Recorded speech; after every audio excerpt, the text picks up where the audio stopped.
Breaking news చూస్తున్నాం. అన్నమయ్య జిల్లా collector గిరీషపై EC suspension వేటు వేసింది. ఆయన లాగిన్ ద్వారా 35,000 నకిలీ ఓటర్లు నమోదైనట్లు ఈసీ గుర్తించింది. దీంతో ఆయనపై చర్యలకు ఆదేశించింది. తిరుపతి లోక్సభ ఉప ఎన్నికల్లో నకిలీ ఓటర్లు కార్డులపై ఈసీ చర్యలకు దిగింది. నకిలీ ఓటర్లు కార్డుల జారీకి ఆర్ఓ లాగిన్ వాడడంపై ఈసీ ఆగ్రహించింది. తిరుపతి ఉప ఎన్నికల్లో నగరపాలక సంస్థ కమిషనర్గా ఉన్న సమయంలో తన లాగిన్ ద్వారా 35,000 నకిలీ ఓటర్లు నమోదైనట్లు ఈసీ గుర్తించింది.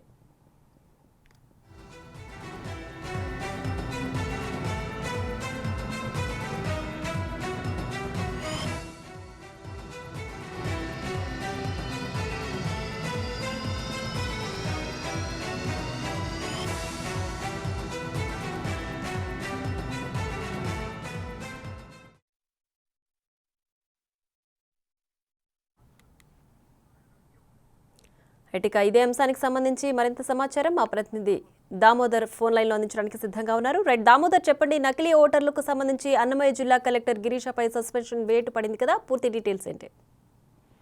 ప్రియా, అన్నమయ్య జిల్లా కలెక్టర్ గా ప్రస్తుతం పనిచేస్తున్న గిరీష్ ఐఏఎస్ గతంలో తిరుపతి ఉప ఎన్నికల సమయంలో తిరుపతి నగరపాలక సంస్థ కమిషనర్ గా పనిచేశాడు. పార్లమెంట్ ఉప ఎన్నికల సందర్భంగా పెద్ద ఎత్తున బయట వ్యక్తులు వచ్చి ఓట్లు వేయడము, నకిలీ ఓటర్ కార్డుల ద్వారా వాళ్ళు ఓట్లు వేశారని అప్పట్లో ప్రతిపక్షాల ఆందోళన కూడా చేశాయి. అయితే అవి అధికారికంగా ఏదైతే ఎన్నికల కమిషన్ యొక్క లాగిన్ నుంచి బయటకు వచ్చాయని ఆ తర్వాత గుర్తించబడ్డాయి. ముఖ్యంగా అప్పట్లో ఆర్ఓగా పనిచేసిన గిరీష్ యొక్క లాగిన్ నుంచి 30,000కి పైగా నకిలీ ఎపిక్ కార్డులు, ఓటర్ కార్డులు బయటపడ్డాయని కూడా గుర్తించారు. దీనికి సంబంధించి బీజేపీ రాష్ట్ర అధ్యక్షురాలు పురంధేశ్వరి పలుమార్లు ఎన్నికల కమిషన్ కు ఫిర్యాదు చేసింది, ఆధారాలు సహా చూపించింది. అప్పట్లో ఎన్నికలైన తర్వాత బీజేపీతో పాటు టీడీపీ కూడా, అప్పట్లో 2 పార్టీలు కూడా పోటీ చేశాయి.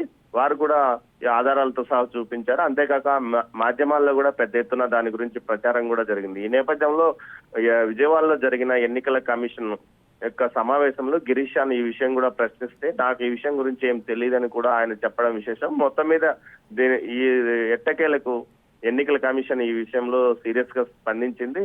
ఏదైతే అతని లాగిన్ నుంచి, ఆర్ఓ లాగిన్ నుంచి 30,000 నకిలీ ఓట్లు బయటపడ్డాయని, అందుకు సంబంధించి ఆయన పైన సస్పెన్షన్ వేటు వేస్తుంది. దీంతో అనేక మంది పైన వేటు పడే అవకాశం ఉందని కూడా భావిస్తున్నారు. ముఖ్యంగా దీని తర్వాత ఎమ్మెల్సీ ఎన్నికల్లో కూడా ఇదే రకమైన వ్యవహారం నడిచింది. గ్రాడ్యుయేట్స్ కాని వారు కూడా నకిలీ ఓటర్లుగా గుర్తింపు పొందారు. దీనికి సంబంధించి ఇప్పటికే 3 పైన కేసు నమోదు అయింది. మొత్తం మీద చిత్తూరు జిల్లా వ్యాప్తంగా జరుగుతున్న నకిలీ ఓట్ల తొలగింపు, నకిలీ ఓట్ల చేర్పులు, అదేవిధంగా తొలగింపు పైన పెద్ద ఎత్తున వివాదం నడుస్తున్న నేపథ్యంలో ఒక్కసారిగా గిరీష్ ఐఏఎస్ అధికారిపై వేటు పడటం మాత్రం పెద్ద ఎత్తున సంచలనం కలిగించిన వార్తని చెప్పవచ్చు. ప్రియా.